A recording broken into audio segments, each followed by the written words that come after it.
میں ہوں خوشاب سے راجہ نور عاطف، نمائندہ on line digital T V.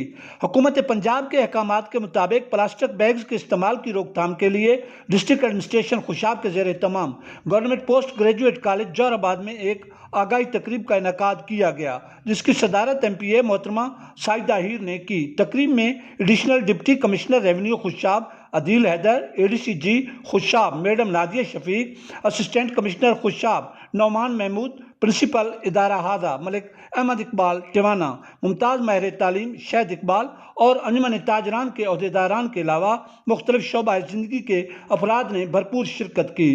تقریب سے ایم پی اے محترمہ ساجدہ ہیر، اے ڈی سی آر عدیل حیدر، اسسٹنٹ کمشنر نعمان محمود اور نامور ماہر تعلیم پروفیسر مصدق عزیز نے پلاسٹک بیگز کے نقصانات اور ان سے تدارک کے لیے کیے گئے حکومتی اقدامات پر تفصیلاً روشنی ڈالی۔ اس موقع پر انجمن تاجران کے جنرل سیکرٹری مولانا سلیم الرحمان نے انتظامیہ کو اپنے بھرپور تعاون کی یقین دہانی کرائی۔